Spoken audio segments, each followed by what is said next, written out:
नमस्कार साथियों, मैं हूं आपका दोस्त विकास कुमार और आप देख रहे हैं BKV 24 न्यूज़। साथियों, बहुत दिनों बाद मैं आप सबों के बीच आया हूं और चुनावी मुद्दे हैं। चुनाव अभी भारत में होने वाला है। लोकतंत्र का महापर्व जो इस अप्रैल माह से स्टार्ट हो जाएगा। 2 महीने तक चुनाव के बाद से कौन जीतेगा उसकी घोषणा हो जाएगी। वर्तमान समय में बहुत सारे मुद्दे हैं, जैसे राम मंदिर है, सनातन उन्मूलन कार्यक्रम है। इसके साथ छोड़िए बहुत सारे मुद्दे हैं, लेकिन आज कुछ एजेंडाधारियों के बारे में मैं बात करने वाला हूँ। एजेंडाधारी मैं इसलिए कह रहा हूँ कि उन लोगों का सिर्फ एक काम है कि सरकार के हर एक नीति का विरोध करना। मैं ये नहीं कह रहा हूँ सरकार का विरोध मत करो, लेकिन एजेंडा के तहत मत करो। एक मैडम का मेरे पास वीडियो आया है एक ग्रुप में। मैडम ने उस वीडियो में बहुत सारी सवाल किए हैं। उनका कुछ सवाल है जिसे मैं आप लोगों को सुनाता हूँ। ये सवाल सुनिए, फिर मैं उस सवाल पे जवाब देता हूँ। देश में फिर एक बार चुनाव होने जा रहे हैं। एक बार फिर पूरा भाजपा तंत्र आपको झूठे वादों में फंसाने में जुट गया है। नए भारत और विकास की कहानी सुनाकर आपको गुमराह किया जा रहा है।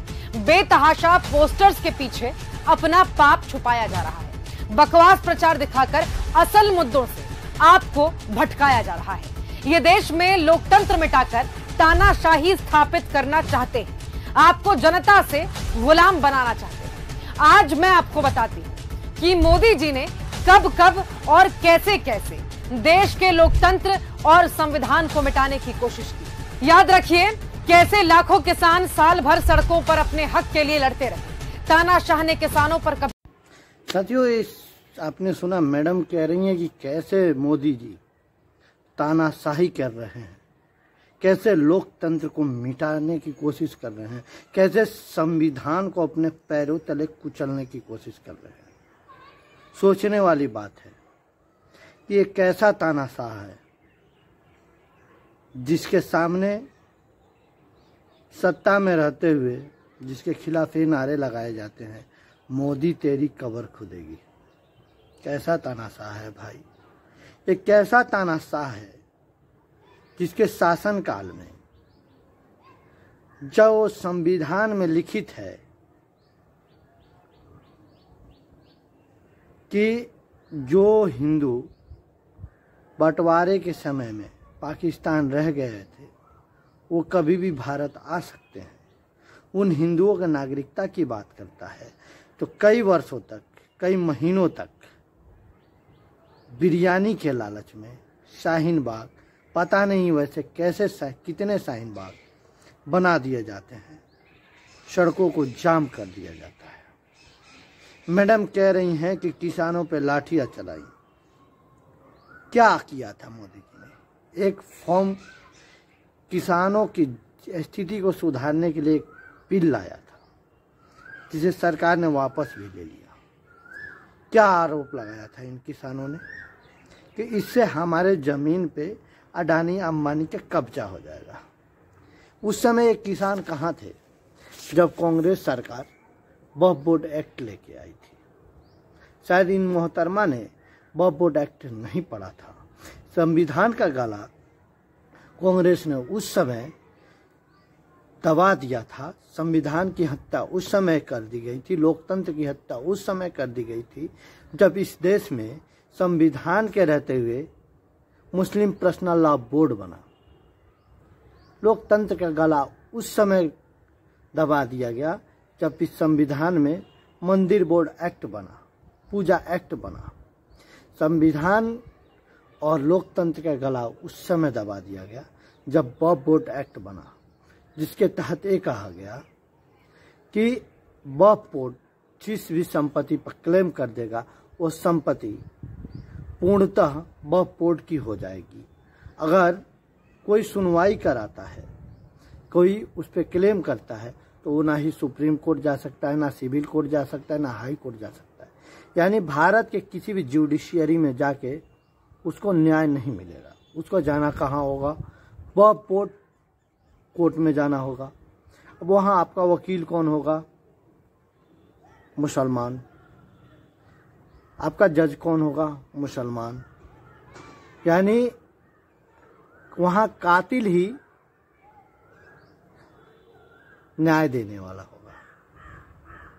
आइए इनकी एक और बात सुनते हैं। युवाओं से सरकारी नौकरी का वादा कर सरकार में आए, फिर पकौड़ी तलने को रोजगार बताने लगे। पेपर लीक और अग्निवीर जैसे योजना थोप कर आपके बच्चों के भविष्य को बर्बाद कर दिया। मैडम कह रही हैं कि युवाओं से उनका रोजगार छीनकर उन्हें पकौड़ा तलने का ज्ञान देने लगे। मैडम को ये नहीं पता है स्टार्टअप इंडिया के अंतर्गत इस सरकार में बहुत सारे रोजगार क्रिएट हुए। अभी हम लोग खुद मैन पावर का काम करते हैं। अब जो युवा घर छोड़ के बाहर जाके कमाने लायक नहीं है, जो अपने होम डिस्ट्रिक्ट को छोड़ के दूसरे डिस्ट्रिक्ट में जाके काम करना नहीं चाहता, उसको रोजगार कोई कैसे हाथ में पकड़ के दे देगा? सबको सरकारी नौकरी चाहिए भाई, हैं? आइए इनका और वीडियो दिखाते हैं आपको। हिंदू मुस्लिम मंदिर मस्जिद कर उन्हें नफरत से भर दिया। जब मणिपुर में महिलाओं, मैडम यहाँ क्या कह रही हैं कि हिंदू मुस्लिम मंदिर मस्जिद करके लोगों के अंदर नफरत भर दिया। मैडम को शायद पता नहीं है, भाजपा ने कभी किसी को नहीं कहा कि तुम मस्जिद नहीं जाओ, तुम मंदिर नहीं जाओ। लेकिन मैडम को ये नहीं दिखता कि इसी भारत के कोने में सनातन उन्मूलन कार्यक्रम चलाया जाता है। यानी सनातन को पूर्णतः मिटाने की बात की जाती है। लेकिन मंदिर मस्जिद कौन कर रहा है भैया? हिंदू मुस्लिम कौन कर रहा है? भाजपा कर रही है भाई। इसी देश के संसद में हिंदुओं को मिटाने के लिए कई तरह के कानून पास किए जाते हैं, लेकिन मंदिर मस्जिद कर कौन रहा भैया? भाजपा कर रही है। इसी देश में जहां हिंदू समाज बहुसंख्यक है, उसको अपने धार्मिक स्थलों को पुनः वापस लेने के लिए 500 साल तक की कानूनी लड़ाई लड़नी पड़ती है। लेकिन हिंदू मुस्लिम कर कौन रहा भैया? भाजपा कर रही है। अब आइए इनकी आगे की वीडियो देखते हैं। याद रखिएगा, जब मणिपुर में महिलाओं को निर्वस्त्र करके घुमाया गया तब मोदी जी खामोश रहे। अभी मैडम ने दिखाया, मणिपुर की घटना दिखाया इन्होंने, सही में बड़ी दर्दनाक घटना थी और इसमें मोदी जी नहीं गए थे या भाजपा का कोई कार्यकर्ता उसमें शामिल नहीं था। लेकिन मैं मैडम से पूछना चाहता हूँ, मैडम को मणिपुर तो याद है, लेकिन संदेश खाली भूल जाती है मोहतरमा। झारखंड भूल जाती हैं, जहाँ एक विदेशी महिला का बलात्कार हो जाता है। मैडम राजस्थान भूल जाती हैं, जहाँ कांग्रेस के शासन काल में कई रेप होते हैं, दलितों के रेप होते हैं। संदेश खाली पे इसलिए नहीं बोल रही है क्योंकि इनकी एजेंडादारी जहाँ से इनको फंडिंग होती है, वहाँ की सरकार ममता बनर्जी की सरकार है, जहाँ से इन लोगों की फंडिंग होती है। संदेश खाली इनको नहीं दिखाई देगा, क्योंकि वहाँ पे तो शाहजहां शेख है भैया। शाहजहां शेख के खिलाफ कोई काहे बोलेगा? माइनॉरिटी बोर्ड जो खिसक जाएगा, है ना। आइए इनकी एक और वीडियो देखते हैं। इसी मोदी काल में भारत के इतिहास में पहली बार सुप्रीम कोर्ट के जज प्रेस कॉन्फ्रेंस करने पर मजबूर हो गए। इन 10 सालों अब मैडम यहाँ कह रही हैं कि इसी मोदी सरकार के शासनकाल में सुप्रीम कोर्ट के जजों ने प्रेस कॉन्फ्रेंस की, सही में की थी। लेकिन मैडम ने ये नहीं बताया उन्हीं 4 जजों के बीच में रंजन गोगोई भी बैठे थे, जो चीफ जस्टिस ऑफ इंडिया हुए, जिनके कार्यकाल में राम मंदिर जैसे बड़े फैसले हुए, जिन्होंने खुद फैसला दिया। फिर भी आपके मालिक, एग्जाम्पल के लिए कांग्रेस, ओवैसी मानने के लिए तैयार नहीं थे। क्या क्या नई टिप्पणियां की गई, आइए एक और वीडियो देखते हैं। देश की सारी संपत्ति, सारा खजाना अपने अमीर दोस्तों में बांट दिया, और जब संसद में राहुल गांधी ने इस पर सवाल किया तो उन्हें संसद से बाहर कर दिया, उनका घर छीन। अब देखिए एक और यहाँ क्या कह रही हैं कि मोदी जी ने देश का सारा खजाना अपने अमीर दोस्तों में बांट दिया। तो मैडम इसके पहले तो कांग्रेस सरकार जो खजाने थी वो कश्मीरी अलगाववादियों में बांटती थी, आतंकवादियों को बांटती थी। नहीं विश्वास है? सुब्रमण्यम स्वामी का वो इंटरव्यू देख लीजिएगा न्यूज नेशन पे, जिसमें उन्होंने साफ साफ कहा है कि राजीव गांधी और सोनिया गांधी खुद हमास को आतंकी ट्रेनिंग के लिए फंडिंग करते थे। ठीक है, इससे आप जरूर देखिएगा, फिर समझ में आ जाएगा कि कौन सही कर रहा है, क्यों का कौन गलत। और रही बात ईडी सीबीआई ये सब जो आप कर रही हैं, तो सबसे काला अध्याय वो समय था जब देश में इमरजेंसी लगा दी गई और मान सिंह के सारे खजाने को लूट लिया गया। आइए दिखाते हैं और भी इनका वीडियो। मोदी जी ने देश की सभी जांच एजेंसियों को अपने राजनीतिक फायदे के लिए इस्तेमाल किया। विपक्षी नेताओं के घर छापे पड़वाए और उन्हें जबरन जेल भिजवाया। याद रखिएगा, आज भी झारखंड के मुख्यमंत्री हेमंत सोरेन और दिल्ली के मुख्यमंत्री अरविंद केजरीवाल जेल में हैं। यही नहीं, चुनाव से पहले इनकम टैक्स का इस्तेमाल कर कांग्रेस के सभी खाते फ्रीज करवाए, लेकिन खुद दुनिया का सबसे बड़ा स्कैम कर इलेक्टोरल बॉन्ड के नाम पर देश को चूना लगाते रहे और देश की मीडिया को इतना पंगु बना दिया कि वो सरकार के सामने न खड़ी हो सके न सवाल करने की हिम्मत कर सके। आज देश में तानाशाही अपने अब मैडम कह रही हैं कि अरविंद केजरीवाल, हेमंत सोरेन को गिरफ्तार करा लिया। अब मैडम जब घोटाला करेगा कोई, जनता की गाड़ी कमाई को जो कोई लूट के खाएगा वो अंदर नहीं जाएगा।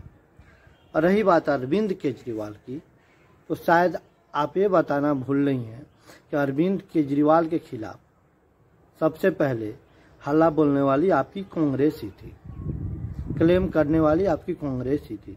जब तक अरविंद केजरीवाल इंडी गठबंधन में शामिल नहीं हुए थे, तब तक कांग्रेस की प्रवक्ता सुप्रिया श्रीनेत खुद ही प्रेस कॉन्फ्रेंस करके अरविंद केजरीवाल के खिलाफ हुई कार्रवाई को अपनी कार्रवाई बता रही थी।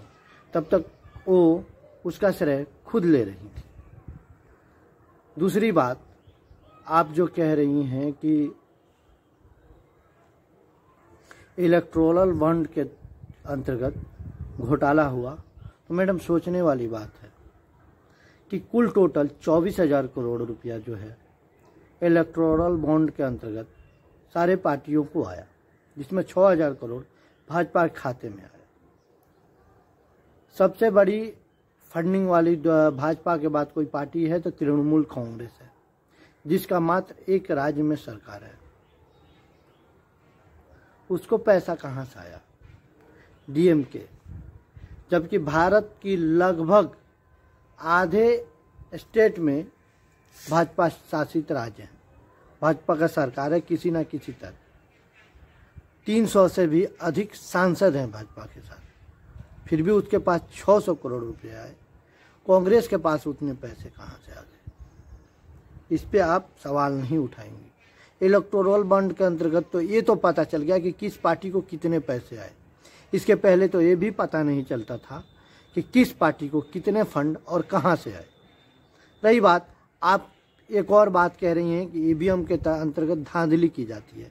मैडम, ईवीएम के साथ अगर धांधली की जाती है तो कांग्रेस के पास भी एक से एक हैकर होंगे, करा लो ना आप ही है। रही बात मीडिया स्वतंत्रता की, मैडम अगर मीडिया स्वतंत्र नहीं होती ना तो आप ऐसे भौंकती नहीं। आप कैमरा पे आके जो चिल्ला रही हैं ना, नहीं चिल्लाती। नहीं विश्वास है ना तो इमरजेंसी के वक्त का वो जो है ना दौर किसी से पूछ लीजिएगा कि तानाशाही क्या होता है, पता चल जाएगा। जिसमें जयप्रकाश नारायण, लालू यादव समेत कई नेता अंदर गए थे। और लालू यादव ने यहाँ तक मिसा एक्ट के अंतर्गत जब उनकी गिरफ्तारी हुई थी तो उन्होंने उसी के याद में अपनी बड़ी बेटी का नाम मीसा रखा था। उम्मीद करते हैं मेरा वीडियो आप लोगों को अच्छा लगा होगा। कैसा लगा ये मेरा वीडियो कमेंट बॉक्स में अपनी राय ज़रूर दीजिएगा। और हो सके तो वीडियो को शेयर करना नहीं भूलिएगा और चैनल को सब्सक्राइब करना नहीं भूलिएगा और दूसरों तक भी पहुंचाइए ताकि लोगों को सच और गलत का फ़र्क पता चल सके। दीजिए अपने दोस्त को इजाज़त। जय हिंद, जय भारत।